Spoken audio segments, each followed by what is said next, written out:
Challenges and Opportunities, which is organized by the Commission for Developing Countries of the Mathematical Union.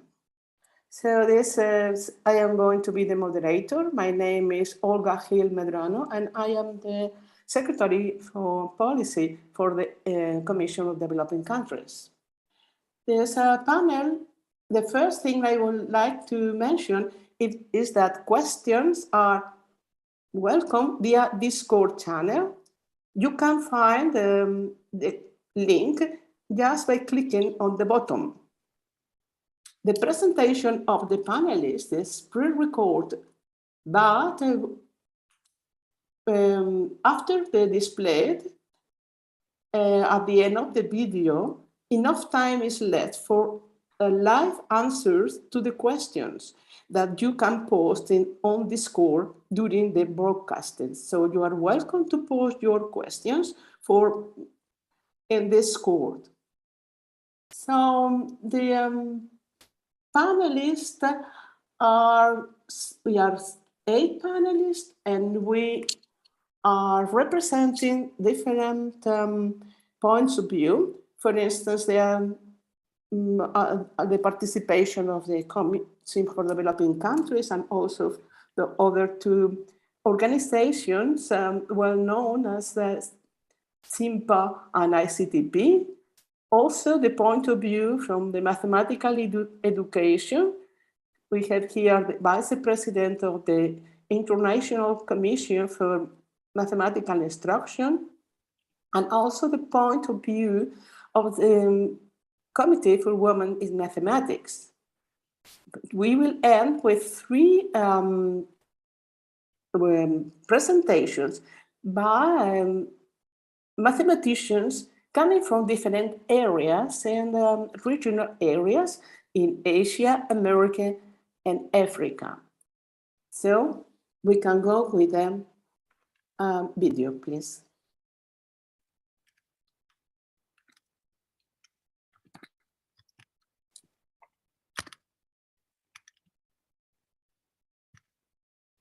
I am Carlos E. Koenig, the president of the IMU and ex officio member of the CDC, the Commission for Developing Countries. Welcome to the panel of the CDC entitled Online International Cooperation in Mathematics, Challenges and Opportunities for Developing Countries, which I chair. The panelists are Olga Gil Medrano, Anjum Halai, Marie-Françoise Roy, Christophe Ritzenhaler, Claudio Arezzo, Mama Foupouagnigni, Guillermo Cortiñas, and Edith Baskoro. The scourge of the global pandemic that we've been suffering affects the whole planet. It has resulted in millions of deaths and in huge economic losses. Of course, the mathematical community, like everybody else, was deeply affected by the pandemic. For the IMU, international cooperation in mathematics is of primordial importance, and the negative effects of lockdowns and travel restrictions were deeply felt. Nevertheless, there were some silver linings through science and technology. One was the miraculous development of vaccines in just a year, which has been responsible for greatly slowing down the pandemic.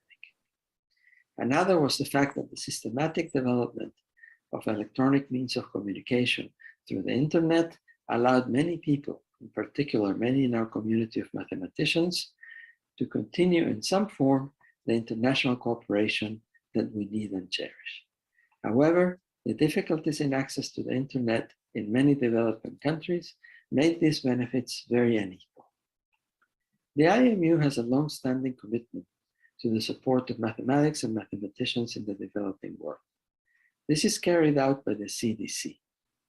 Much remains to be done to unleash the full potential of the developing world in the mathematical sciences. Many people have wondered whether the use of the communication technology that helped us through the pandemic and related means of distance learning could be a game changer here.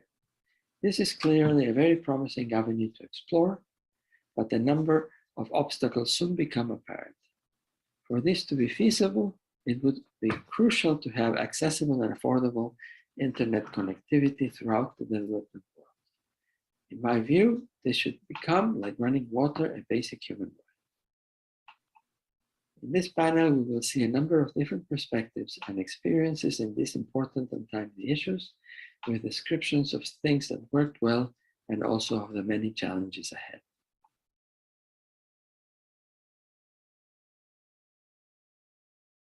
The Commission for Developing Countries was created in 2010 by the General Assembly to concentrate all the activities related with support of mathematics in developing countries. It is 11 members commission, and we run a number of programs during the year. For instance, we have a number of travel grants, also the grants for conferences at schools, the project support, volunteer lecture program, and 2 different programs for fellowships for graduate students. In 2020, all our programs have been distorted, and not only in 2020, but also in 21. And the only programs that escaped from the effect of restriction were the postgraduate research programs. We have taken some decisions, and in particular, I'm going to talk about 2 decisions to allow possible expenses for acquisition of material or the payment of services to hold events in the online format. As previously, our grants aimed almost exclusively to support travel grants. The 2 programs where we have made this new policy were conference support and then volunteer lecture program, and I am going to report how we see the results during these years. Many of the 2020 conferences supported were cancelled, but 7 of them were changed to as hybrid events and have concluded now. And on the other hand, from 2021 awarded schools and conferences, 7 have concluded, but in that case only 2 were hybrid. 8 of this, from the 9 hybrid events, 8 are schools, 1 is a conference, 8 took place in Africa, and 1 in Asia.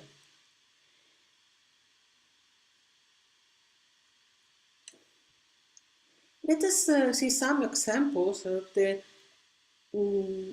comments that the organizers have sent us in their reports concerning, in particular, the online aspects of the activities. For instance, we have this school, African Mathematical School in Cameroon, with an important number of participants. 1/3 of them were online, and in particular, many of the lecturers were participating online. So the report is very positive from the point of view of the participation in the interaction. Reports some problems with electricity,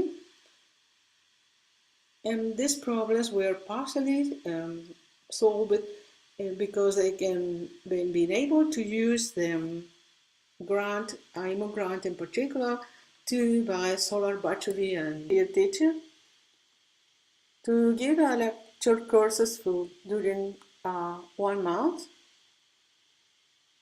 But during the past 2 years, we have allowed them to use the expenditure, and also we have increased the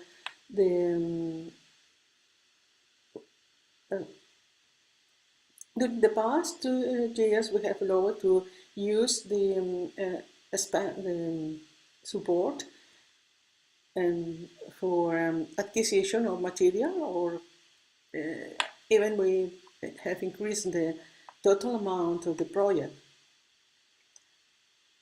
Moreover, we are starting a new virtual volunteer lecture who aims to support lectures to take place remotely. And we don't know how it is going to work, because we're just starting this, and I take the opportunity for advertising these new possibilities. The program is supported by the American Mathematical Society and the other board. And what I am going to report is experience which is reported by the volunteer lecture courses granted to the Caraga State University, where they have used these opportunities to organize a very interesting action. We combined on-site and online activities in a one-semester master courses, and was also followed by PhD students from a number of different countries. So the program is still in progress, and I have asked to the organizers to comment about their impression. So I have made some kind of interview that you can find in the slides that are uploaded in the IMO web. But I would like here to highlight some of the very interesting answers to my questions from the host, Jairo Alcid, and the volunteer lecturer, Joachim Correa. Yes, of course, this kind of hybrid format is completely determining that the lectures could be followed by students in very different countries. And they have been using the learning platform based on Moodle, and I am very happy with their interaction and participation, but of course they have a lot of material now on the platform, but they are also very happy that the students in Philippines can have the opportunity to interact and discuss live with the lecturer.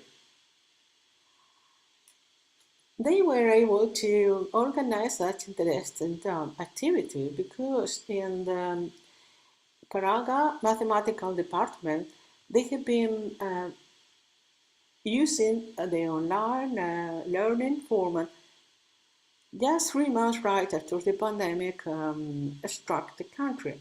So it means that the teachers and the Caraga teachers and the students are familiar with the online teaching and learning, and they have used this opportunity to make a semester-long lecture series, and they have learned not only PDEs but also a number of different techniques to communication skills and to technical skills, etc. It's very good for the students, and on the other, of course, it's not without challenges and problems. The a stable internet, in that case, connection is one of the reported problems, and this is very different because they have students in many different countries, and even in the same country in different places. They describe very well the number of different ways of interaction between the teachers and the teacher and the students. It is very interesting, and I find that as a conclusion, there's the online teaching must be synonymous with synchronous plus asynchronous e-learning environment, and not just films. With this interesting comment, I end my presentation just with some ideas that the experience reported by the organizers of the event supported by CDC are very important for us to take decisions. Special thanks to Jairul and Joachim. Questions and comments are welcome via chat on the session. Thank you very much.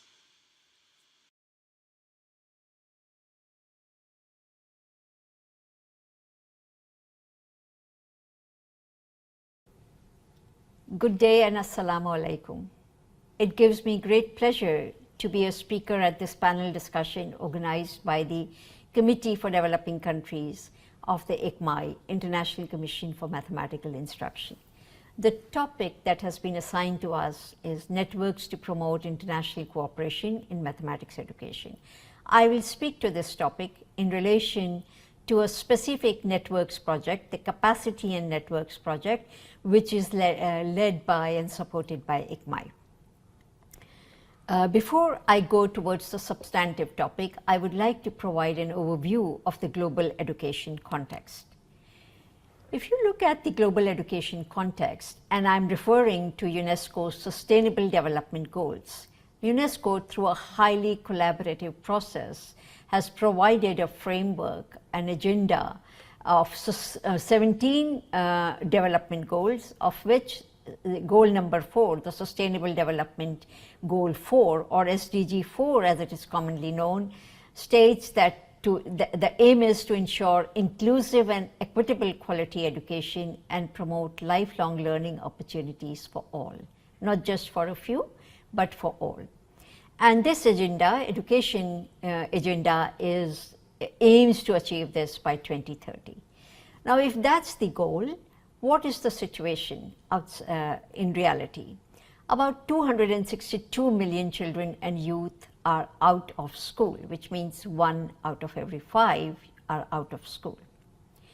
Those who are in school, 58% of children and adolescents are not achieving minimum proficiency level in reading and mathematics.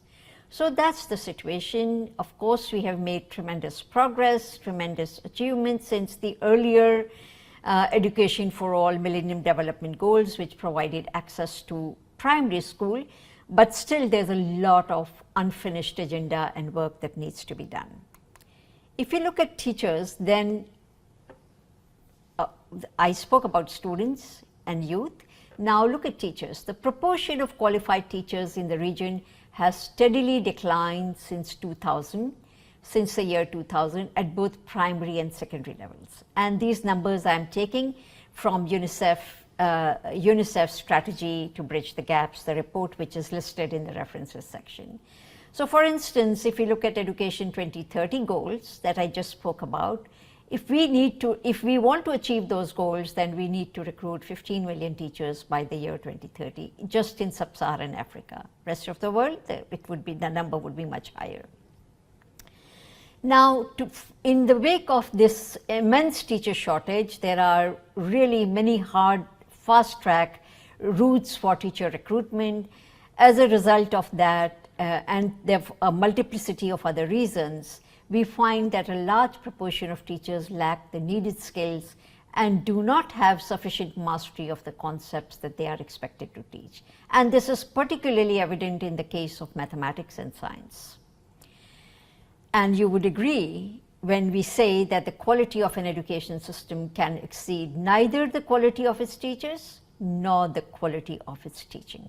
So this is the problem in a nutshell that we have to address.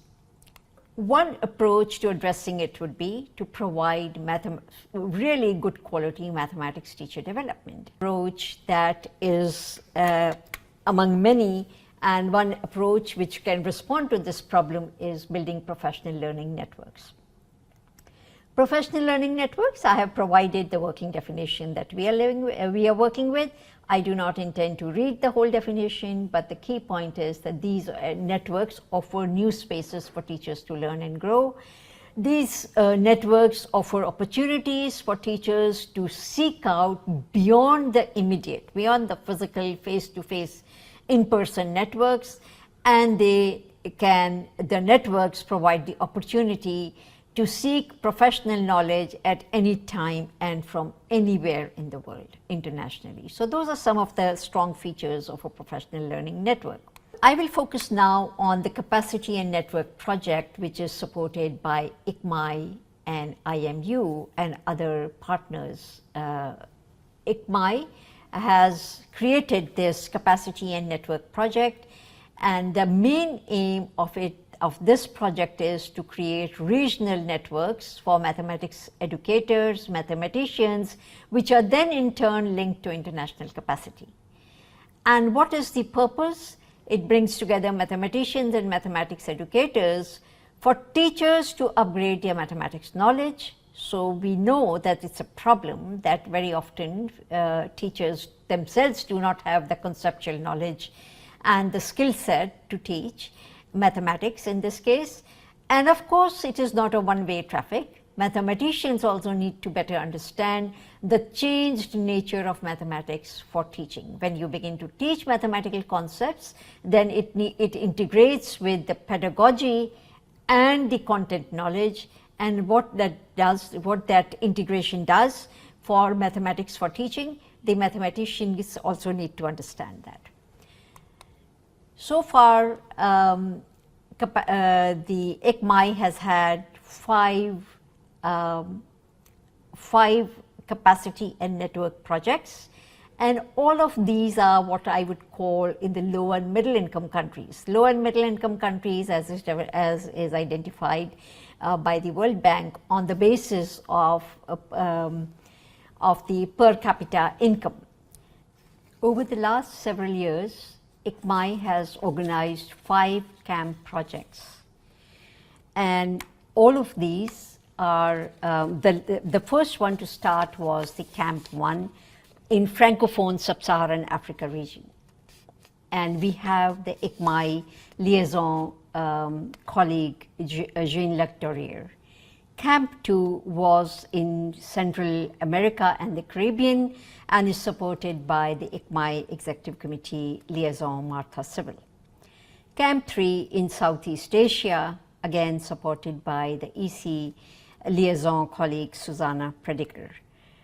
The fourth one, Camp 4 in East Africa, and the liaison is Mercy Kazima from ICMAI Executive Committee. And the fifth and the latest one is in Andean region and Paraguay, and the support from EC is the colleague from Patricio Fellner. You will notice that all of these camp projects are in what one would call the low and middle income countries, which means that they have resource constraints. And also, all of these camp projects are supported by the international support comes from the ICMAI Executive Committee liaison links.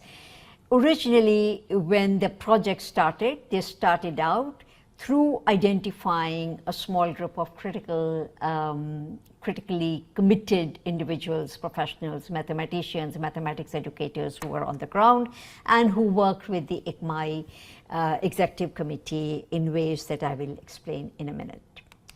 What are some of the lessons learned from these international networks that ICMAI has supported?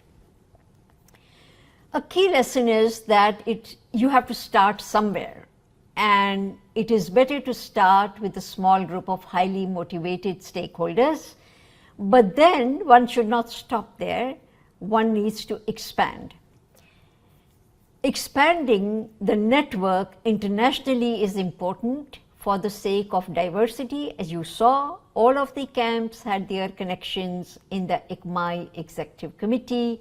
The Executive Committee colleagues who are supporting the camps make sure that in response to the needs, highly resourced contacts can be contacted, and they then contribute in ways that are possible to the local needs of these camp communities. Reaching out to local and regional networks with the same aims to mutually strengthen each other.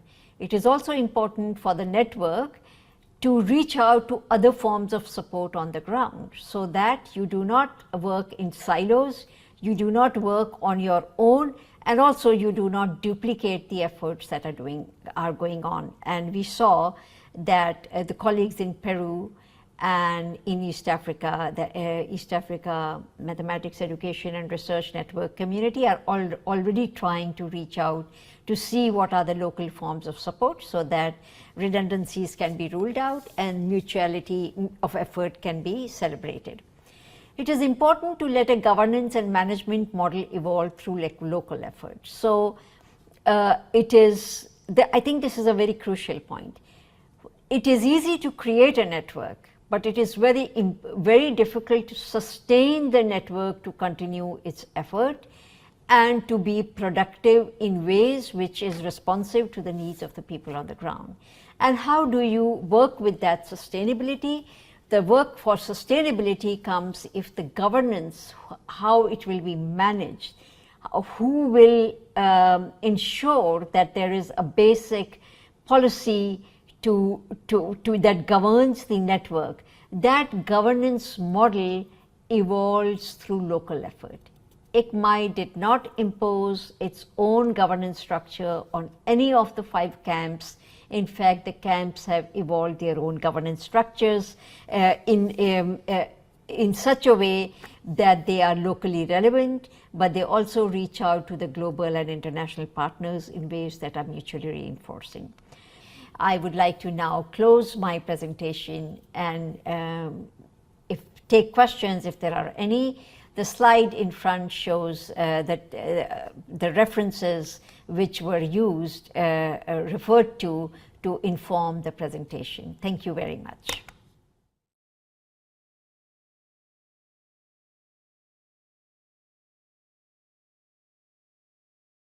I'm Marie-Françoise Brown.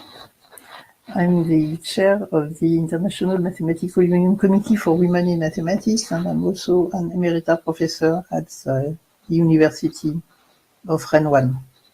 I would like to thank the organizer of the CDC panel for inviting me. So my talk today, my short presentation, will be about CWM and the Continental Organizations for Women in Mathematics.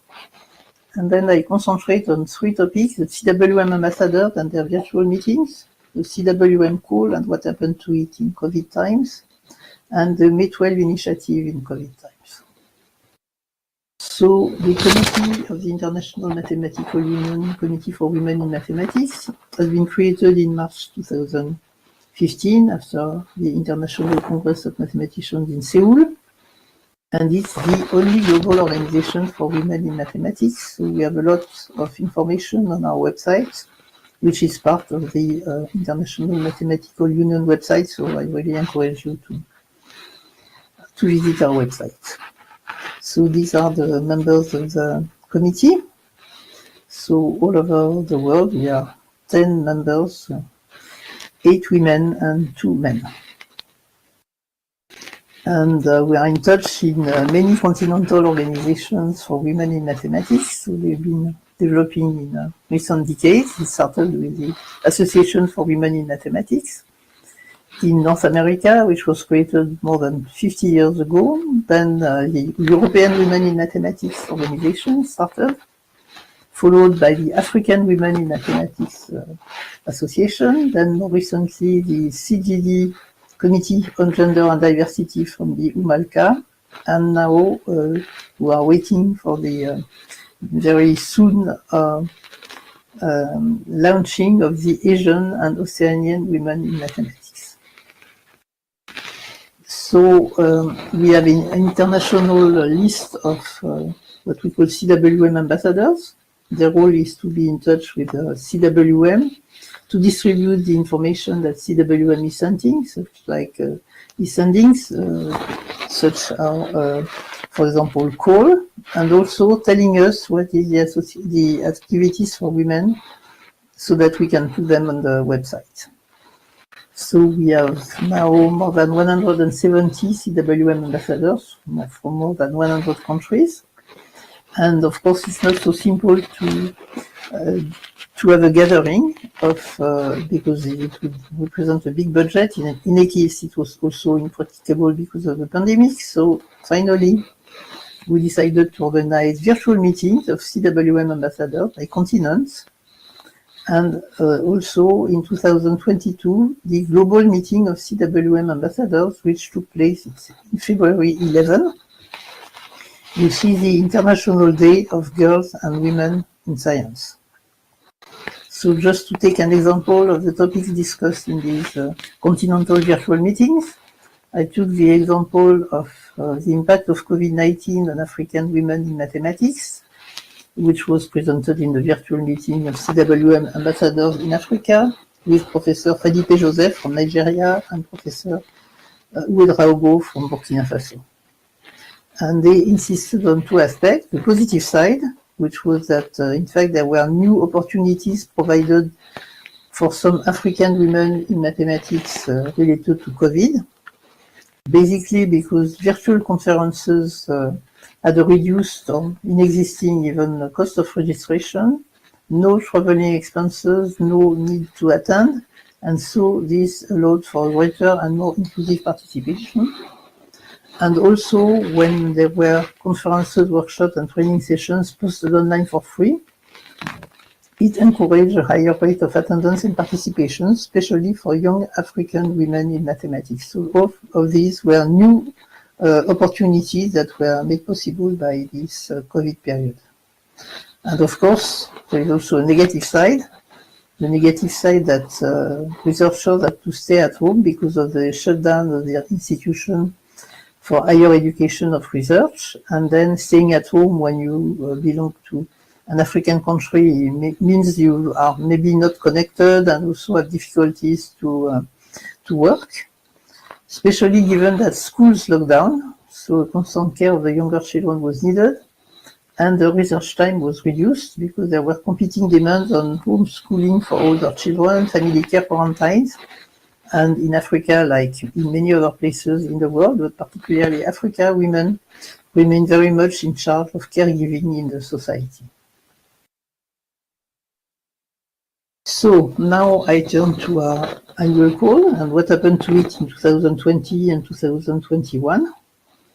So our annual call gives the possibility to be funding a few activities per year, with a priority for initiatives in developing countries, and in 2020-2021, many of them had to become cancelled because of the pandemic, and a few were cancelled. The CWM support to the May 12 initiative website project, I'm going to discuss later, fortunately maintained, and activities in India, Indonesia, Pakistan, Latin America became virtual. Some other events were able to take place maybe with some delay, like a school at Nessin village in Turkey for neighboring countries, and the Women in Sage in Senegal, very interesting workshop. And the exhibition project Mathematica, Through a Land of Mathematics, which was an interview project for women from all parts of Russia, was delayed for a while and finally paused because of the war in Ukraine, because the promoters of the exhibition didn't think it was relevant in a current tragic international situation. One project we were able to help was a project of film Words of Women in Mathematics in the Time of Corona, that you can find at this Vimeo address. So it's a very, very interesting film where various women in mathematics all over the globe send a few words describing their experience, positive or negative, in COVID times, and it's really a wonderful travel that you can do watching these films. So I really would like to encourage you to see it. And finally, my last topic is the May 12 initiative.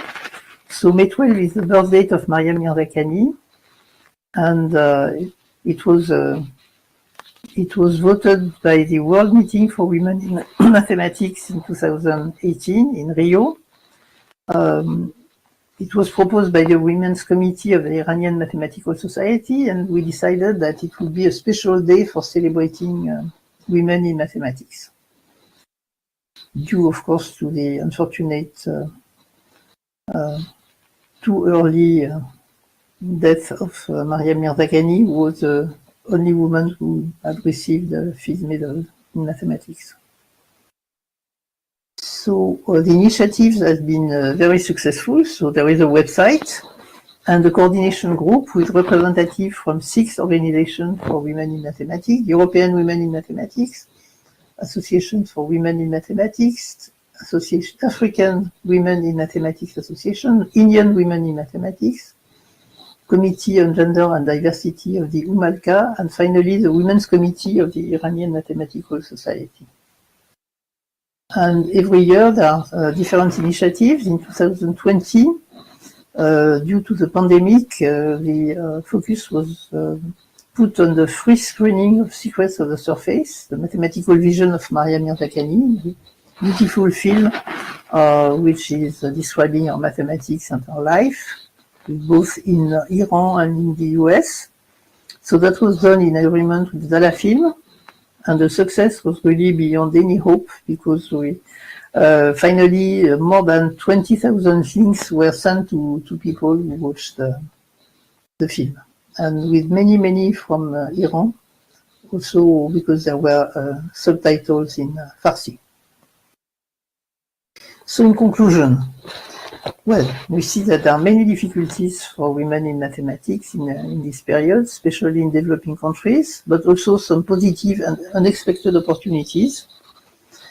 The network of women in mathematics was particularly important in this period, and we've seen that a virtual community is possible with new collaborative approaches, both in exchanging experience about activities for women in mathematics and mathematical research. And in the future, we need to find the right combination of physical, virtual, and hybrid events. So I want to thank my colleagues for letting me using the content of their slides, and also thank you for your patience in listening to me. Thanks.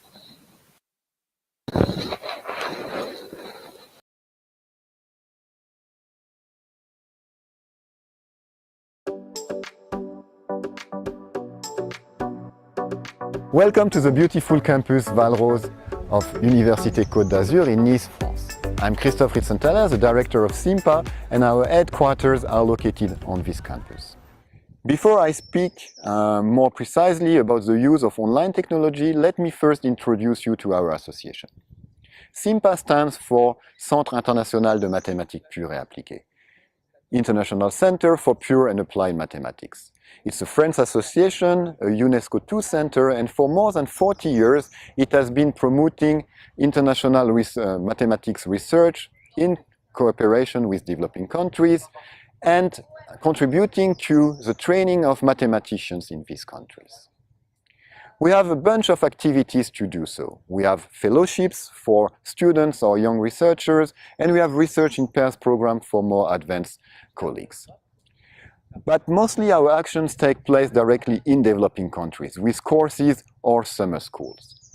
The latter gathered during 2 weeks mathematicians, lecturers from all around the world, and participants either from the host country or from developing countries of the region. It is a lively and eventful event where the participants try to learn as much as possible from the different courses and activities which are there, and also from all the people they can meet. You may easily guess that the pandemic had a strong effect on our activities, pushing us to think quickly how to still provide research activities to students in developing countries. In a difficult context, where our colleagues had already to face difficulties at home in their own institutes with online teaching, where a big portion of their social life was also online, we had the chance that they valued our activities enough yet to spend a bit of their free time to help us teaching online. So I would like to thank them again here.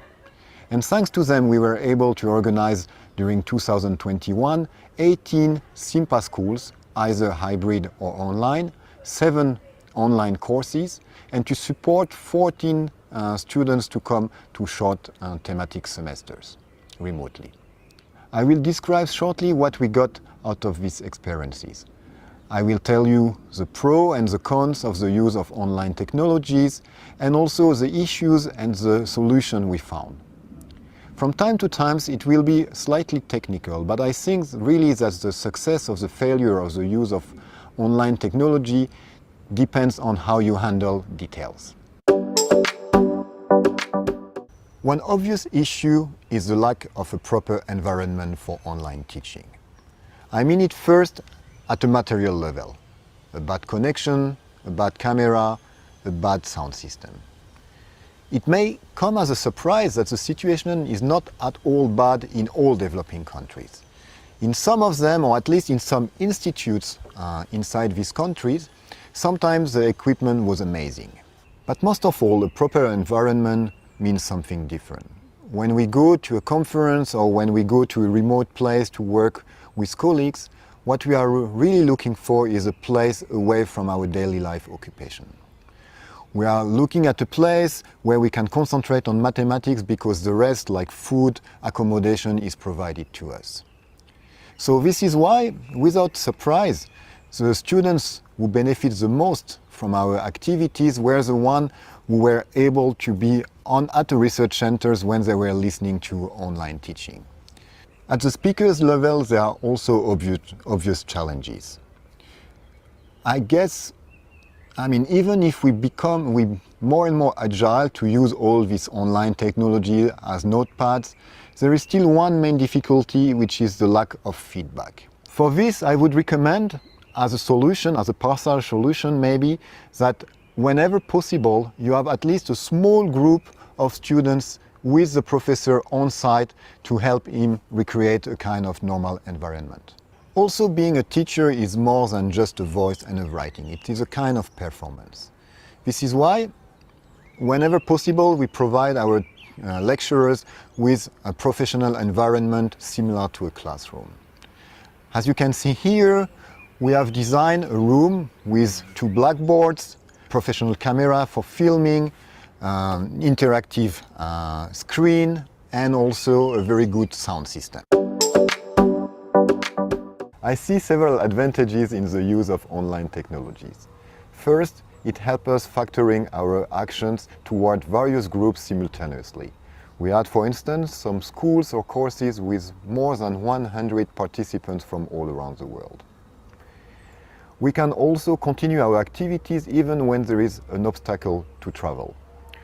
It can be, of course, a pandemic, it can be security reasons, it can be budget cut, or it can be just random incidents. Third, and also very important, we can reduce our carbon footprint, and by just replacing non-necessary travels. And fourth, and maybe paradoxically, it can help us being more inclusive because some colleagues or some participants can't travel for some family or professional reasons. But I would like now to speak on another advantage which is independent on the fact that there is an obstacle or not to travel. I think that online technology can help us extending the duration of our activities. Why? Our own master students do get the full semesters to study a course, because when you want to learn something difficult and new, it takes time. Of course, it will be also a longer involvement of the lecturer. But I think that with the proper tools, it will not be overwhelming and the satisfaction you will get out of it will be great. Let me take one example to try to illustrate how this philosophy could work. In March 2021, we gathered with Stefano Marseglia and Anna Somoza to record here at SIMPA a series of lectures. Then we shared these lectures, these videos, with some participants that we selected in developing countries. We did it using an open source learning management system that we developed here at SIMPA. It contains two tools. One is a Moodle platform where you can easily share the videos and the content as PDF, for instance, but most of all, it enables us also to enrich the videos, so you can, during the video, add questions or comments and keep the students active. It has also a chat part based on Zulip. And this chat part is very useful when you want to keep like very smooth exchanges with the students. What is very nice is that it has a phone app, and as you may know, many students in developing countries don't have a personal laptop, so having this phone app is really useful, especially as it can take pictures. So if they want, they can easily take a picture of a written sheet of paper and share their thoughts or ideas or questions with us. Then during 3 months we used this platform, and we also gathered live to exchange correct exercises, answer questions and keep a kind of human contact. And finally, in August 2021, we were able to gather in Turkey with some of the participants. And we could build on the knowledge that was accumulated to do something that is very difficult to do online only, meaning having small group of research on mathematical topics. What is also very nice is that the materials we have, all these videos can be used with other peoples and for other purposes if one wishes. So obviously what you need is a very nice platform to share all these videos. This is why we created with 3 other French institutes, CIRM, IHES and IHP, a platform called Carmine.tv. As you can see, it contains many metadata to facilitate the search of the precise video, and also you can download the video in high resolution if you want to watch it offline. We hope to add in the future many more functionalities and also other sources of video. If you're interested in the topic, I invite you to watch a video we made during the roundtable for the inauguration of Carmine TV in French.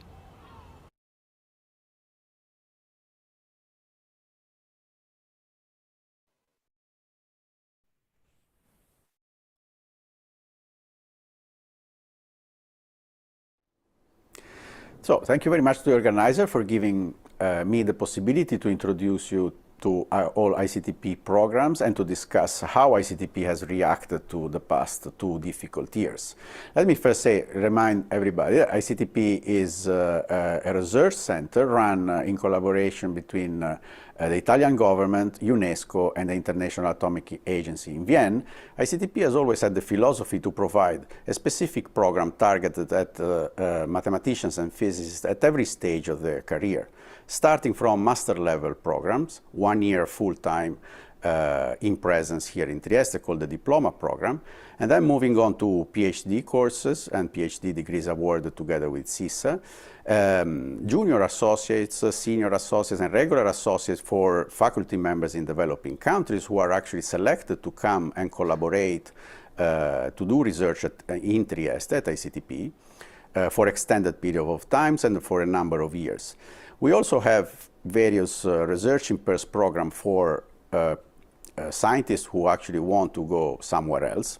And we have an important visiting fellowship program for which I will talk a bit later, because starting from this year it will also be run in collaboration with the International Mathematical Union, something that we are very happy, of course. Before giving you such details of all these programs, let me just give you an idea, a pictorial idea of the size of the impact that ICTP has had and is having on scientists from developing countries, by just showing this map, which counts actually the number of visitors from geographical areas at ICTP. Actually, this counts only the people who actually came to ICTP. So now let me specialize a little bit to mathematics. For example, the diploma program, which counts 10 students per year. And you will see a geographical distribution of the students of the past 4 years, for example. The postdoctoral program, which now counts 7 postdocs in place in Trieste. And again, I can show you a little bit where they come from typically in the past few years. And the associates program, which at the moment counts 42 active members in mathematics. And again, a little bit of their geographical distribution at the moment, just as a statistical example. Let me mention a few other important programs that we run at ICTP. So, for example, the Visiting Fellowship Program, where we usually select between 20 and 30 mathematicians from developing countries to be able to come for short or long periods of time. And the call is usually open between September and November of every year for visits to happen in the next solar year. While for activities, schools and conferences, where we usually, our standard size is to run between 6 and 8 of them events per year, the call, I hope you will find it open at the moment you are watching this video, but if not, it's coming up. Let me mention another important program we run. I mentioned at the beginning, the SIMPA ICTP Research in Pairs program. Now, for that program, usually the call will be open between April and June of every year for research projects that will take place in the next solar year, and the size is to select about 10, 12 laureates every year. So, of course, now I stop presenting our programs, but I really hope in this large audience many people will find them interesting, and I strongly invite everybody to apply. So now let me enter the main theme of our discussion for today. So how have we adapted the pandemic, the COVID-19 pandemic of the past 2 years? So let me go step by step. So starting from our master level course, the diploma program, we managed to get all the students in place every year, and this was a very significant achievement. So we could actually interact personally with them, except for the periods of lockdown, of course. On the other hand, for the first year, it was even forbidden to group them in a classroom, so we actually experimented all the teaching online systems that we could think of. While now, fortunately, we slowly moved to the old in-presence teaching that we were used to. Still, of course, I would say our general feeling is that there is no comparison between teaching in presence and teaching, even with the aid of technology, YouTube videos, Moodle supports, everything we could imagine. But still, it works, of course, but there is no comparison with the in-presence teaching.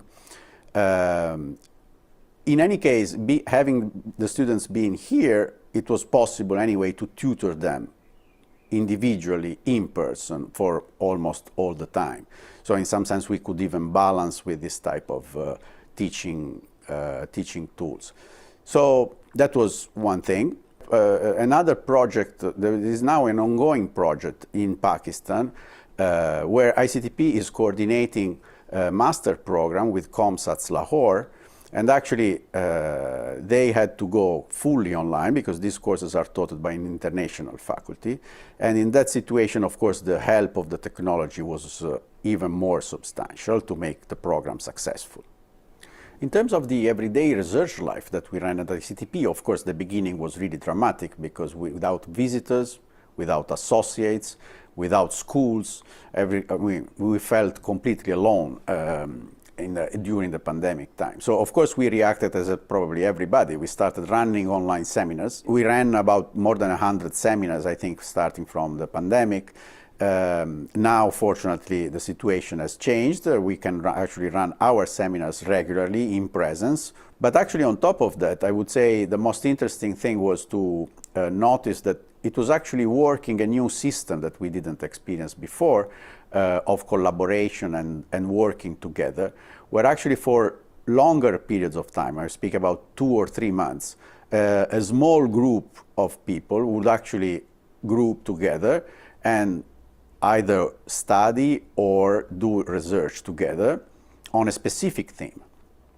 with the support, of course, of technology, not just for Zoom and YouTube, but Slack, Moodle, GatherTown. But this actually seems the system that works very well. And I'm sure this will remain. So now what's happened and what's happening about schools and conferences. So these are classical events in the sense the classical format, 1 or 2 weeks schools with lectures and activities and tutorials and so on. So pros and cons. So the advantages, of course, as for everything else, broader audiences in the sense that much easier for participants to connect. We noticed, I passed this observation for later discussion if somebody else has noticed it, significantly larger women participations in our schools and conferences than before. On the other hand, problems, so challenges. Of course, on a short period of time, like 1 or 2 weeks, it's much more difficult to involve the participants online at the same pace as the ones present in the room. On a different level, as we all know, but we have been in touch with hundreds of our friends in our community, mentioning the problem of the cost that a mathematician from a developing country has to pay for the data usage. If you imagine of taking part of an event of 6 hours a day, of course, this becomes absolutely impossible for a mathematician. Unfortunately, we studied the problem at ICTP also globally with my physics colleagues and so on, but we could not find anything that we can actually do the problem is too big for us. But probably all together we can give the right pressure to the right people for improving the situation. So in summary, what have we learned and what could and probably should remain for the future? Hopefully because of our choice and not because we will have to face another wave of the pandemic. Short moral of the past 2 years, but as I said, the real Claudio will be with you to answer and to discuss with you every question you have. So thank you very much, and I hope to see you soon in Trieste.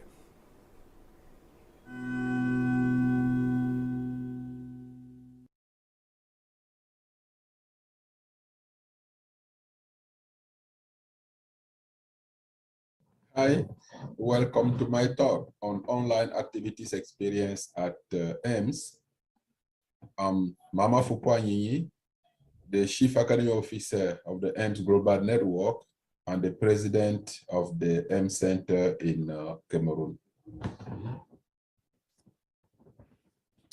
This is a photo of mine with basic information about my education.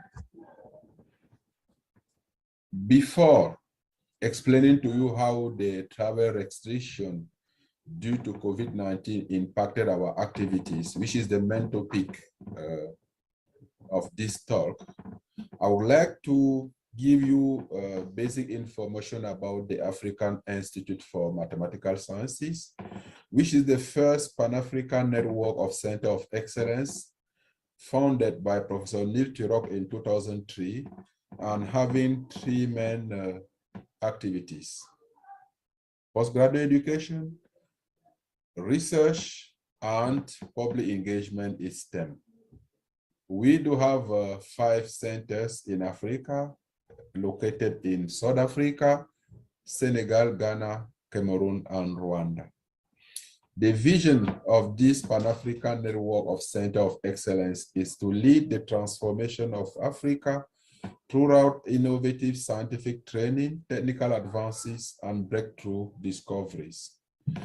The mission to achieve the vision of this network is to enable Africa's brightest students to flourish as independent thinkers, problem solvers, and innovators capable of propelling Africa's future scientific, educational, and economic self-sufficiency. We have 4 values: excellence, respect, Pan-Africanism, and the last but not the least, integrity. Those values are needed to ensure that students we train contribute significantly to the development of Africa. What do we do at EMS? What we do to train the next generation of African leading scientists can be summarized in 3 to 4 key points. The postgraduate education are in terms of masters. That's a world-class master in mathematical sciences, African master in machine intelligence. And we also do research via researcher, doctoral training, Quantum Leap Africa. In terms of public engagement, we can mention 2. The next Einstein Forum, which is the largest African scientific forum, where we bring in decision makers such as head of state, head of government, and ministers in charge of education and scientific research to showcase of the success of African scientists and also to advocate for the absolute need for African government to invest into science and technology, which implicitly means to invest in mathematical sciences, which is the backbone of science and technology. In teachers training, we build capacity of mathematics teachers in secondary school. And I would like to mention the industry initiative, which is aimed at bridging academia and industry. It will for sure help to have consistency between research and training we do in academia and the need of industry, and also to have a consistency between the type of human resource we train in academia and also the type of human resource needed in industry. EMS is committed to scientific excellence and gender equity. I will mention later. So if we are to speak about EMS continental footprint, we have trained over 2,500 alumni from 44 African countries, and 33% of which are women and 70% remain in Africa. We have built the capacity of over 10,000 teachers in secondary school in South Africa, Cameroon, and Rwanda. And we are happy to mention that over 800 alumni have completed or are about to complete their PhD, 28% of which are female. Out of our 9 researchers and 25 resident researchers, we are happy to mention that last academic year, we published 471 peer-reviewed articles, and also making it a total of 3,670 peer-reviewed articles published only by our alumni. An example of future leaders of science of Africa in mathematical sciences, and we are happy that they are female, from Egypt, from Sudan, from Kenya, from Ghana, from Nigeria, and of course from Cameroon. I will take 1 minute or so to explain to you our pedagogic model for you to see how the limited travel due to COVID-19 really impact on our activities. First of all, the entry requirement at EMS, you need to be African, it's important. You need to have completed 4 years of education at the university with strong mathematics component, and be informed that entry is highly selective at EMS, as less than 5% get accepted.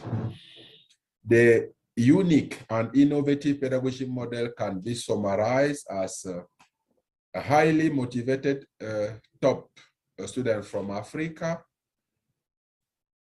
are trained by world-class faculty, including Nobel laureate and fee medalists, in a 24/7 enabling learning environment.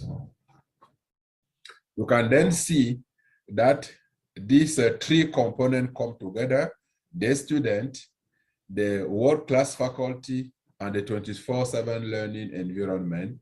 And Because of this, the limited mobility due to COVID prevented our tutors, our students, and our visiting lecturers to travel, and this was a big problem for us. But what did we do? We were able to mobilize students from the country and from the region to still have a class, although with different statistics, to bring together tutors from the country or from the region who were able to travel, but international lecturers and even some local lecturers could not travel. Now, we had to switch from face-to-face to online to ensure that there is a continuation of our activity, to ensure that we don't miss an academic year. I'm happy to say that because of our ability to switch from face-to-face to online courses, we were able to continue normally our activities, but using different training delivery medium. This was relatively easy at the M Center because of our 24/7 enabled learning environment in the residential campus. And secondly, availability of internet from good to very good or even excellent quality depending on the centers. And our students receive a laptop upon arrival, and our students are trained to the use of ICT for education, and already using ICT for education to connect with remote supervisors. And most importantly, our lecturers are of higher caliber, and they do master ICT and they could adapt easily. Let us end by saying that all the M Center have almost the same standard, and this is why we could continue normally our activity despite the travel restriction. Now, how do we organize the courses at EMS? Using Zoom, using Google Meet, and time to time using the Moodle platform. For most of the centers, all students were in the same classroom, okay, with attending the class, the video projector projecting the image, the slides, and also the image of the lecturer, with microphone available for questions, and also camera projecting the image of the lecturers. And in one center, because of visa and limited travel, students had to start attending classes for their various countries until the travel was enabled, and then they joined the other group to continue taking courses in the centers. For lecturers who were able to travel, especially local lecturers, then they came in class and the face-to-face training happened. Now, we also use online Zoom, Google Meet for the supervision or remote supervision of our thesis, and most importantly for the oral presentations. Lessons were recorded and the caption turned on to convert the voice of the speaker to the text on the screen for students to read and to replay. And the lecturer's slides were sent to students before so that they can study and come to the course for clarification and for discussion. And we were happy to use the online tutor, which happened to be very efficient, to have someone supporting our students not being on campus. This is an image of two students doing their oral presentation with the jury members being abroad and even the external examiner. Here you can see Michel, who was attending from France to the oral presentation of the student he supervised. And then we can see also Professor Eichner attending oral presentation from Germany. The challenges we faced were the lack of physical contact between students and lecturers, the limited interaction between students and lecturers, which is really key for our model, and the online fatigue for students and lecturers. Preparation of online courses are more demanding for lecturers, and time to time, the power interruption, which lead to internet interruption. We have generator in our centers, but you need some money to start the generator. And the loss of joint extracurricular activity between students and lecturers disrupted our AIMS family spirit. What is the future of online courses at AIMS post-COVID? Of course, we will continue functioning face-to-face, but without stopping with online courses. Some of the courses will be delivered online with possible blended learning approach where we mix online and face-to-face. A lecturer could, for example, come and spend some time teaching and then travel and continue the training online. Currently, we have many initiatives going on. One is the training of our staff on the delivery of production and delivery of high quality online courses. On the effort have been made to acquire appropriate platform and tools and software to enhance interaction. And there is a plan to deliver some full online courses where a student could attend from their home, some of which could be open access. And we are also interested in online evaluation of mathematics for a large number. And finally, efforts are ongoing for the update and development of network policy for higher quality online courses. And these are some of our partners. We could not cite them all. And I would like to thank you for your kind attention. Bye-bye.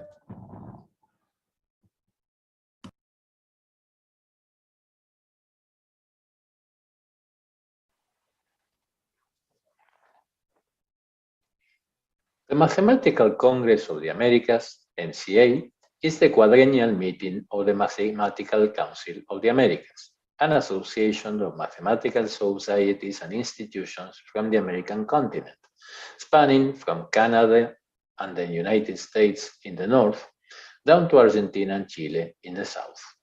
The structure of MCA is similar to that of ICM. There are plenary and invited lectures and thematic sessions.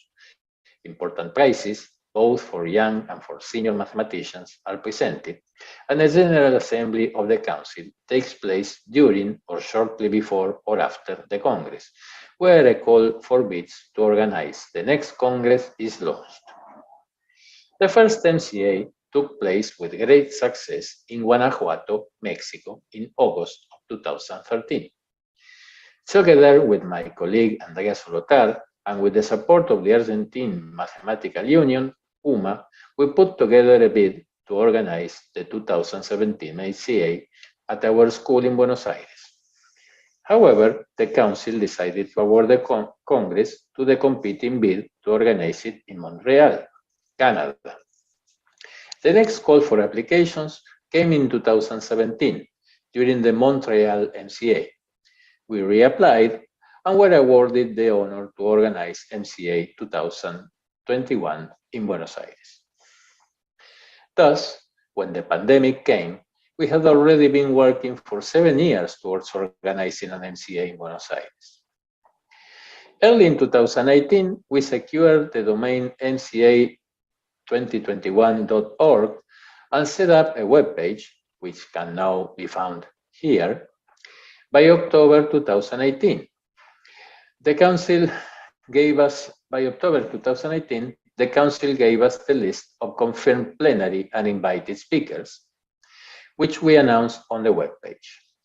The Council appointed a Special Sessions Committee, which, over a period spanning from mid-2019 to mid-2020, approved 41 special sessions, just one short of the 42 maximum number of our school's physical facilities could afford, awarding a total of 12 hours each. So the Special Sessions Committee awarded a total of 12 hours of talks to each special session. By October 2020, it was clear that the pandemic situation was not going to let us plan an in-person meeting for 2021. A decision had to be made as to whether to postpone it or to go for a fully online meeting. Taking into account that there was to be an ICM in 2022 and the uncertainty of the pandemic, the Council's Executive Committee, of which my fellow organizer Andrea Solotar is now a member, in consultation with us, local organizers, decided for the online option.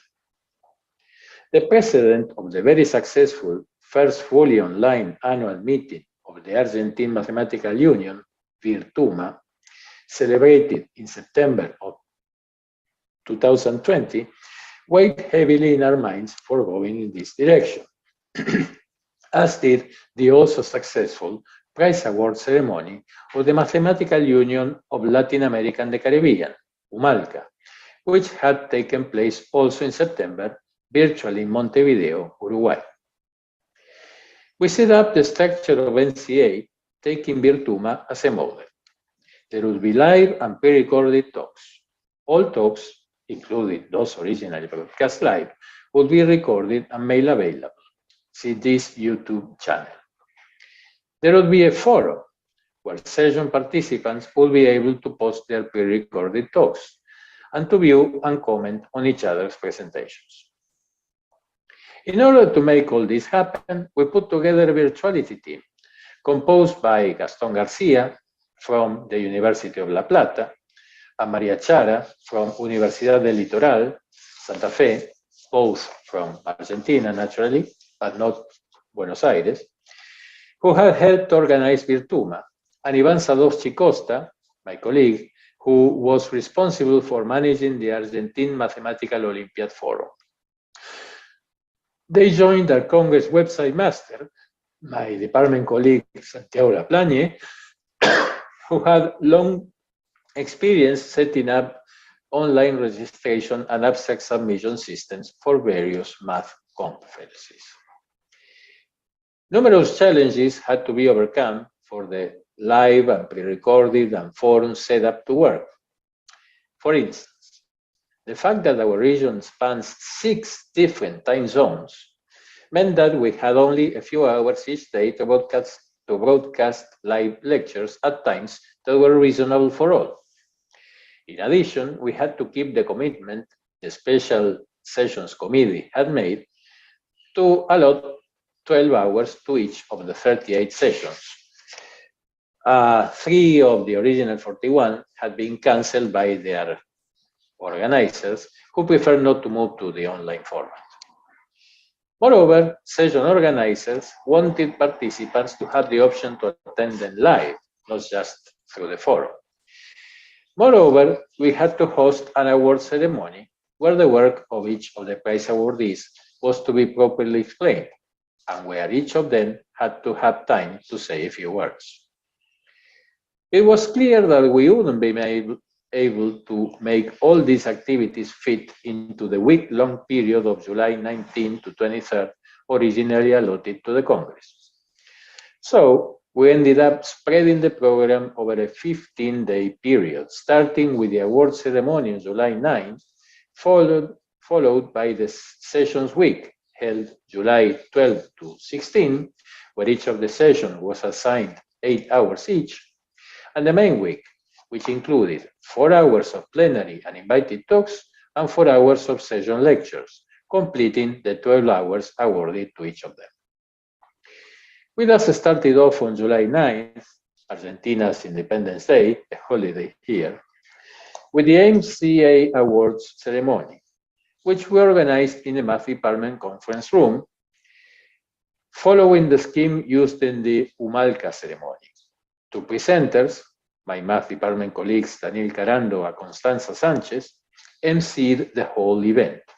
They announced each of the prize winners, then gave entrance to a laudation re-recorded by an expert who would explain the awardee's merits, then over to the awardee, who would say a few words live, and then move on to the next prize.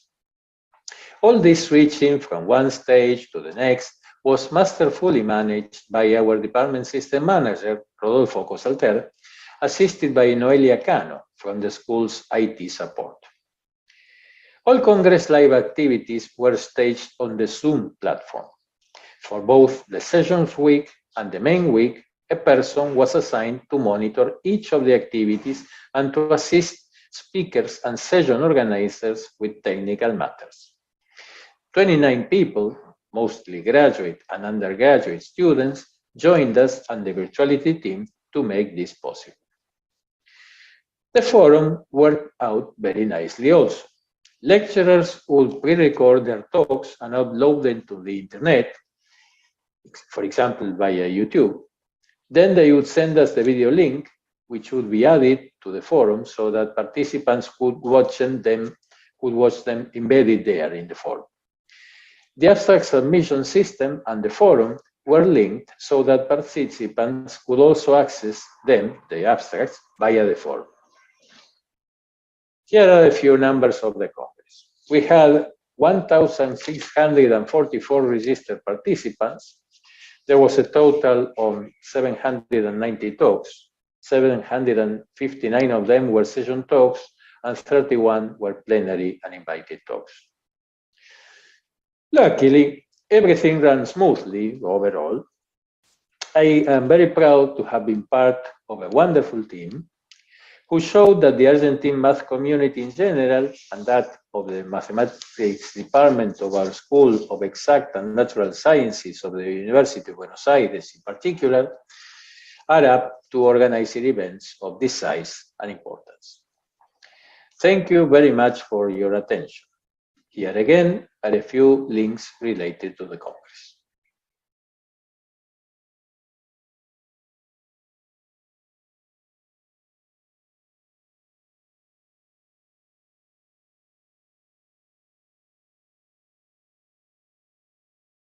Hello everyone, I'm Editor Baskoro from Institute Teknologi Bandung.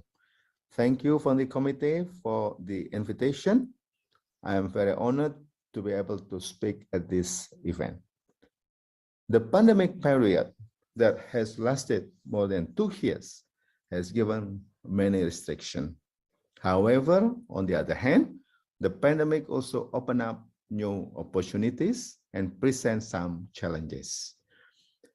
In this occasion, I would like to explain about some of the activities we carried out during the pandemic in order to strengthen collaboration and the development of mathematics in Indonesia.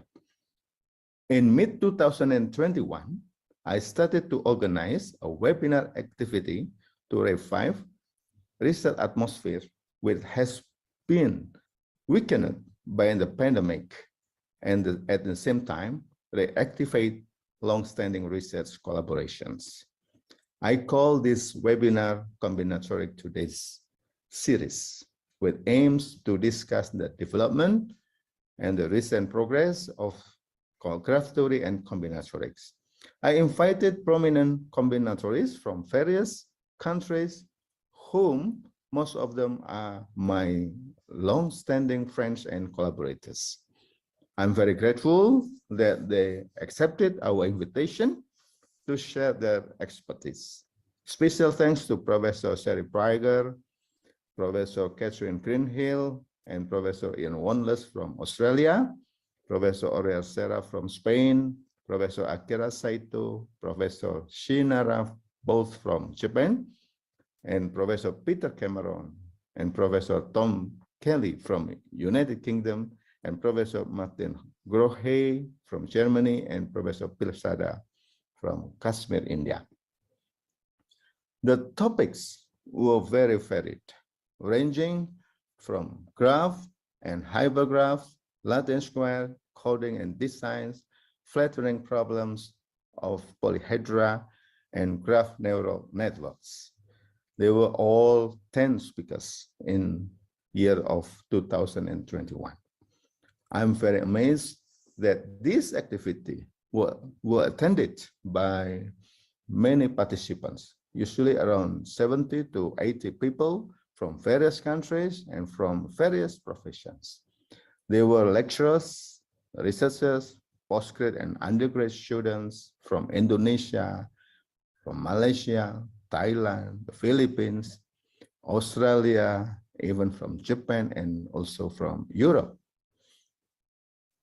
The atmosphere of the seminar was very relaxed but serious, and the talk were delivered by the speaker for 60 minutes, followed by 20 minutes question and answer.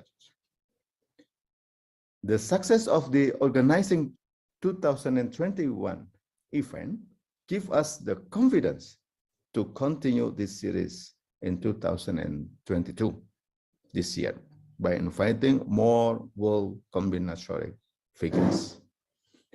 We receive warm welcome from all people, and we are very happy that Professor Camino Balbuena from Spain, Professor Zuiliang Li from China, and Professor Aichibana from Japan, Professor Brandon McKay from Australia, and then Professor Linda Lester from USA, and Professor Trotignan from Netherlands, and Professor Bustas from Slovenia are willing to share their current research with us.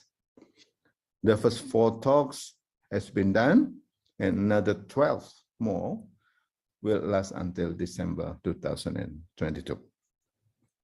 All video recordings of this series are available on the YouTube channel, Yuk Kuliah Choreograph. And please feel free to see and subscribe this channel to learn more about graph theory and combinatorics. In addition, just last May, we held the 5th ICGT's conference by inviting prominent combinatorics from various countries. Most of them are our long collaborators and friends, and this conference also aims to foster research collaborations that have existed for many years and to develop combinatoric research in Indonesia. In a broader field, namely mathematics, we also created a new series, which we call the Mathematic Distinguished Lecture Series. The purpose of this organization is nothing but to develop mathematical research in Indonesia. In year 2021, we succeeded in bringing the world mathematician like Professor Motoko Kotani from Japan, Professor Muntakas from Norway, Professor Ritzenhaler from SIMPA French, and Professor Richard Purati from USA. And the topic covered very from discrete to continuous, from theoretical to applied, and the participants were from various universities in Indonesia and also from various countries. I'm very happy. There were approximately 150 to 200 participants in each talk. And in this year, we are pleased to be able to invite prominent figures in the world. There are 2 field medal laureates who gave lectures in this series. Professor Martin Herrer, who gave his lecture last March, and Professor Efim Salmanov, who will give a lecture in this December. I'm sure that the lectures given will provide many benefits, not only for mathematicians and the Indonesian people, but also for mathematicians in various neighboring countries. All recordings of these lectures are stored on the YouTube channel, Mathematic ITB, so you can enjoy it anytime, from anywhere, and also by anyone. Here, the challenge ahead. At least there are 2 of them. First, how to maintain and improve the activities of this webinar. And second, how to increase the impact of this activity. So what next? I want to continue this activity because I believe that this activity has been and will continue to provide enormous benefits in developing research environment, not only limited to local communities, but also to the world. This kind of activity is a form of new innovation, I think, that was previously unthinkable during normal time, before the pandemic, I mean, So in the future, I want to hold this series on a hybrid basis, to add benefits to the local community, and hopefully International Mathematics Union and also SIMPA can support this kind of activities. Thank you very much for your attention.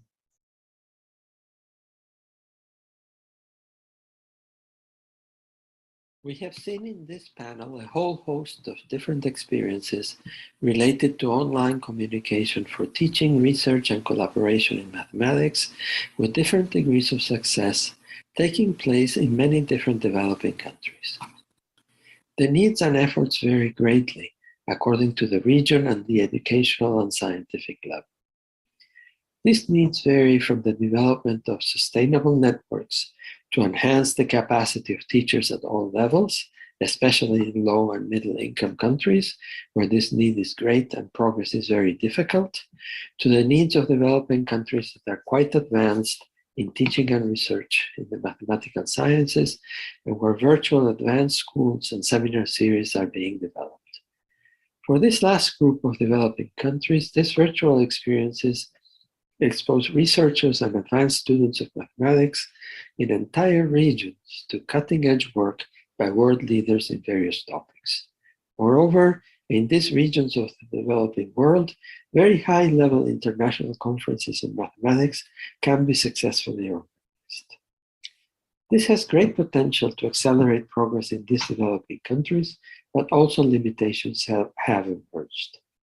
Hybrid modes of learning and carrying out research might have the best chance of success.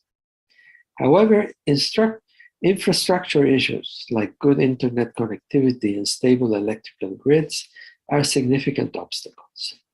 Other difficulties stem from the lack of wide availability of laptops and the very high data usage costs, which make connectivity from the home very problematic.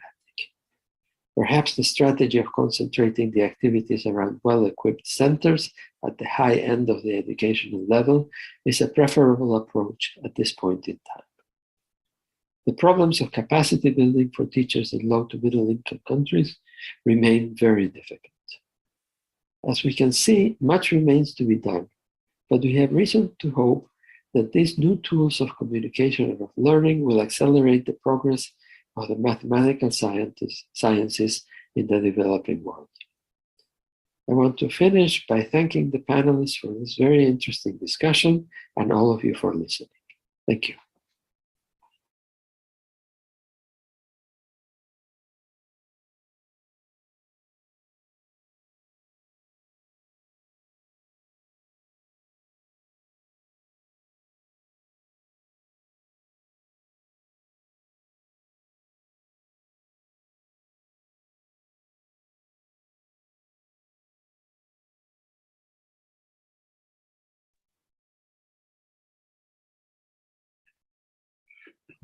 Thank you.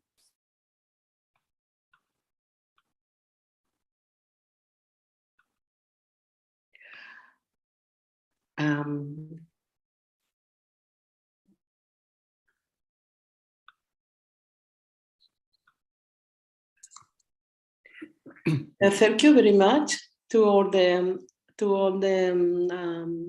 well, I cannot see my video, but I think we are online now, and we have got a number of initial video, and now here I am. So thank you very much to all the panelists, and I am going to use, we have 20 minutes and or more or less, and I am going to convey some of the questions as we have received from the, well, as we are using this score. There are, the first question we have received is more a comment, and it is for Anjun. I will try to share my screen so that everyone can see. everyone can see the question, even though, well, it is not, I'm going to read that.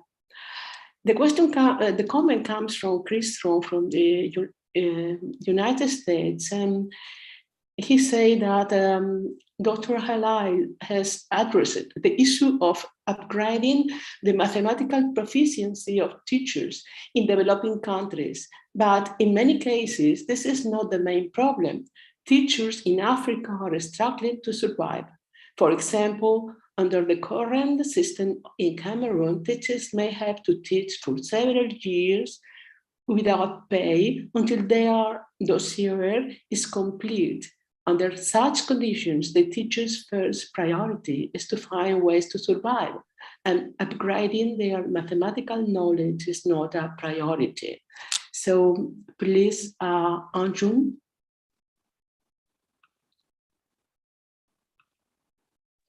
Thank you, Olga, for reading out the comment. And thank you, Chris, for raising that very important point. I have experience of working in a number of low and middle income countries, including the East African countries. But I would like to say, Chris, that if we have to enhance the status of the teaching as a profession, to have command the kind of respect that we give to other professions, then upgrading the teacher's knowledge is one part of it. But I agree with you completely that if teachers are subjected to very difficult conditions, which make survival an issue, then obviously survival issues have to come first. And therefore, my response would be that in order to promote and uplift the status of the teaching profession, multiple approaches have to be taken, including enhancing the government's budget allocation to basic education, including working with policymakers to ensure that policies are respectful and are not subjecting teachers to survival issues. And of course, then working with the teachers to enhance their academic and professional knowledge. So that's one point. I would also like to respond to the comment that Olga wrote in the Discord. Olga was asking whether teachers or students in sub-Saharan African region have access to online resources. Olga, I think that was your question, something like that. Have I misread your question, Olga?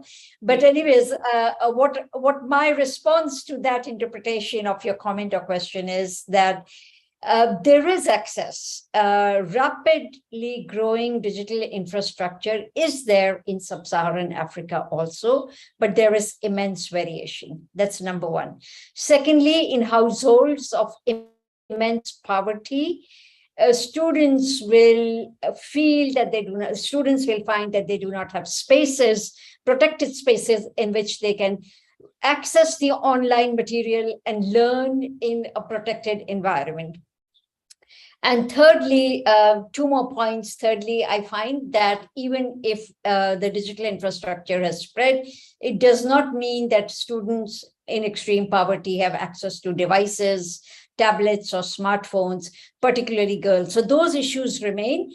And if we want to open up the world for the whole, open up all these resources for all of our students, then of course we need to ensure that these structural barriers are also removed, because there is so much thirst for knowledge, so much thirst for learning, and the digital and online methodologies can help us reach the knowledge to these populations as well. Thank you, Olga, and I will rest my case here. Yeah, thank you, Andrew. This was not my question, but anyhow, you have opened this. No, my question was, and I think if we have time, perhaps I can read it, but Mama has raised it. My question was about the classroom experience during the pandemic. So, and he has given some ideas, but I see that Mama is raising his hand. So Mama, please go. Okay, thank you very much. Good good afternoon or good morning, depending where you are. I would like to react with respect to comment from Christopher Tron, talking about teachers in Cameroon who spend up to 3 years without salary. I think here we have to be careful and not to take a comment from 1 or 2 teachers for the whole topic on the ground. It can happen that a teacher who has been trained at the Higher Teachers Training College experience some delay in processing the application, sometimes because there are some files missing. But in general, I don't think that teachers in Cameroon have to spend 3 years without salary. That's isolated cases. And then recently, the government addressed completely this issue by giving them part of their salary immediately after exit from the Higher Teachers Training College, so that they have what to survive with, and then quickly the salary is established. Cameroon is one of the rare countries where all the teachers trained in Higher Teachers Training College, we have about 7 or 8 of it, are automatically given job in the government service, by the government. So this is also say that that comment by Christopher is a little bit exaggerated. We should be careful. Thank you. Thank you, Mama. So I continue with the comments or questions in this core. So continue with Christopher. My question to him was, well, he was almost the only volunteer lecturer for the CDC program that was able to continue visiting the countries in Africa during the pandemic. But I have asked him his experience and also if he was combining online with in person. And as he is a very experienced volunteer, I would like to share with those who are not in this core the interesting answer. And it is a pity that I have to read, but okay. He says that at the beginning, it was necessary for him to have an online course in Nigeria during the quarantine. Then he was able to meet the students personally, in person, if he was able to travel. And it was clear that they do not absorb anything. This is what his impression. Too many connectivity issues. Also, the students had many distractions at home. However, I have participated in several conferences online with better success. Also, I am continuing to work online one-on-one with graduate students. Although there is still connectivity challenges, this works much better, the one-on-one. So this, I wanted to share this. And well, there are other comments in this core, but I think that they are not. And there is one comment for some people who I don't. Well, it's called Philip, but I don't know his complete name. Sorry. He said that speaking about connectivity issues, can pre-recorded lectures with a platform for questions and answer not be a solution? This is a question. I think this is more or less for all the panelists. Okay, so this is a question pre-recorded. There is some. Yes, could you? I have probably Christophe has experience in this pre-record or also the platforms offered by SIMPA. Yes, yes, indeed, we have. I mean, strangely at the beginning, because we were fearing that connection could be that bad, we decided to pre-record all the courses that we were doing. And also personally, but I mean, I think a lot of psychology comes into this game. So we can't speak generally. I mean, everybody is a bit different, but personally, when I go to a talk, I need a lot of time to process before I can come with a question. So somehow I would prefer to watch something, have time to think about it, and then have a chat platform when I can ask a precise question to the lecturer. But this is me, and strangely, people seem to react differently because this system doesn't really work when we offer it, like having a course pre-recording and platform to ask questions. I mean, we didn't get so much interactions. Whereas, I mean, when we started to offer streaming, for instance, I mean, with programs that Claudio spoke about of research in pairs, SIMPA and ICTP. So we ask our lecturers to record and stream a course. And during this course, sometimes we had more than 100 participants that connected at the same time. And there were questions at the end of the talk. And honestly, I don't really understand why. And maybe, I mean, one of the answer is that when it's pre-recorded, I mean, then you think more or less you can watch it anytime. And then after a while, maybe you say, okay, I'm going to switch off and maybe I come back. And when something happens, like it's one-time event, like a theater play, then, I mean, you're somehow more concentrated. You're in the event, even if the event is at a distance, you somehow involved in the event. And I think that all these psychological effects that maybe we would overlook as mathematicians, I think they play a role. And at some point we would need to maybe work with some psychologists to understand what is the correct format for doing all of these online activities. So yeah, this would be my answer to this question. Yes. Someone else wants to make some comment about this question of pre-recorded live, and also about the platforms. Some of them members of the panel have mentioned the use of platforms, learning platforms, and not only this Zoom, etc. Has anyone want to add a comment on this? If not, Yes, can I add something, Olga? Yeah, of course. Yes, okay. Thank you for the opportunity. I just want to add that in my experience, streaming is also much better than pre-recorded. In our activities, I run two activities. One is for combinatoric 2D series, and the other one is Mathematic Distinguished Lecture Series.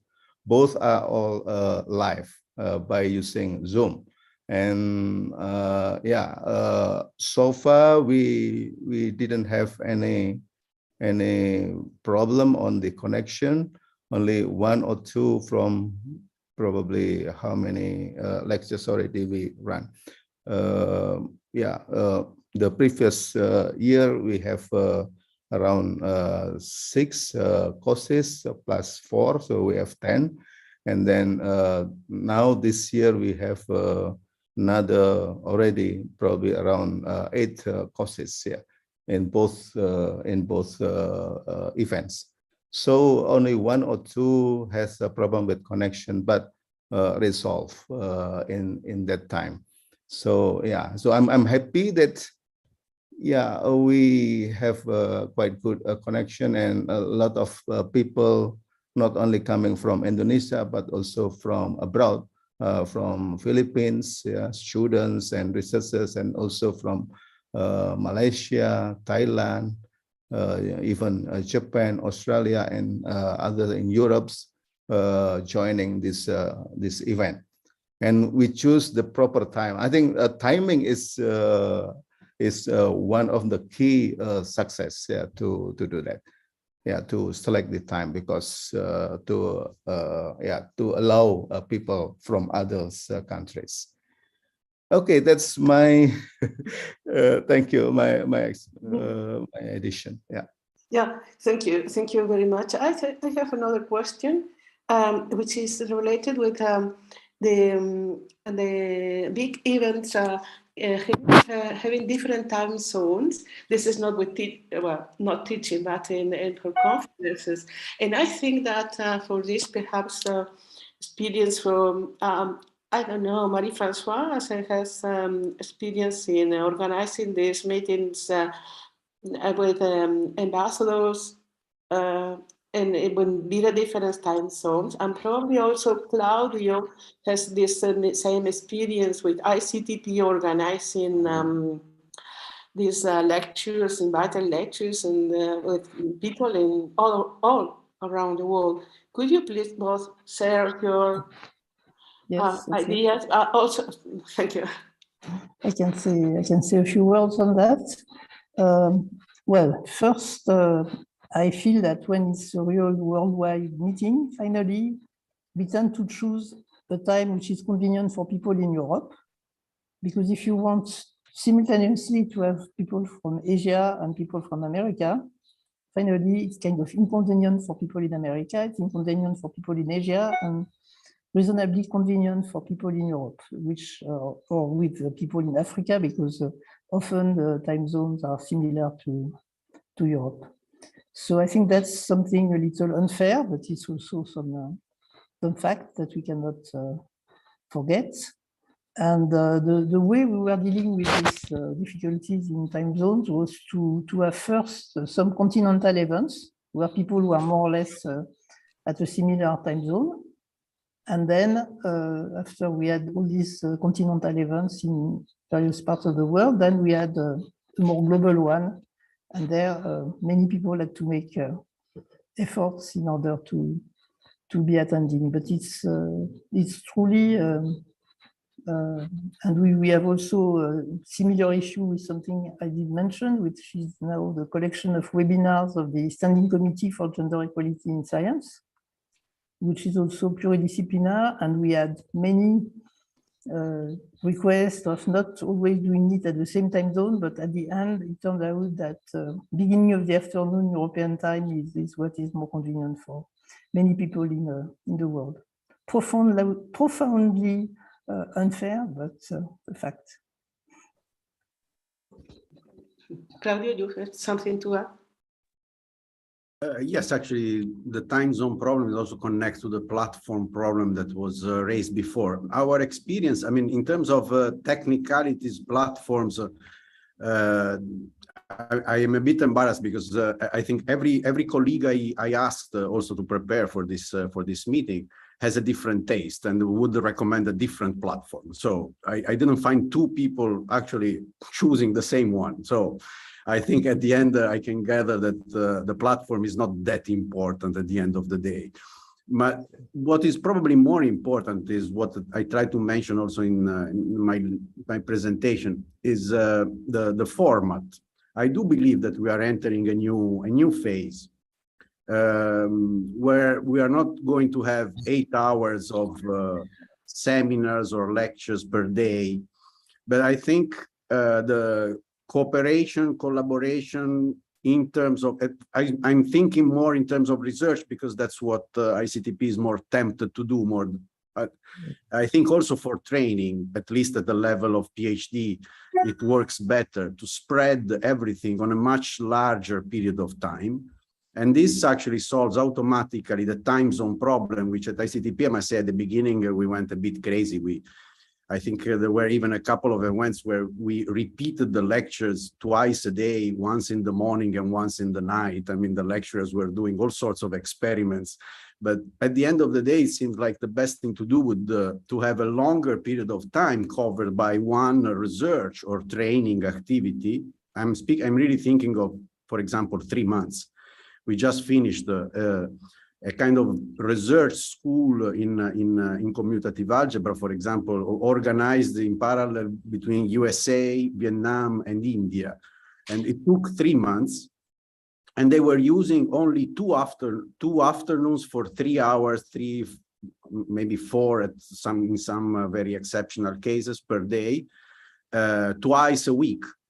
And that would actually leave the time to students. Of course, they have set up some platform where they were giving exercises, homeworks, and the students or participants, because actually it was actually quite research level type. So they were submitting PDFs with solutions and having feedback and so on. But this was actually giving time to everybody to digest and to participate in a much, I think, in a much more profitable way than, in fact, even in the standard past, I must say.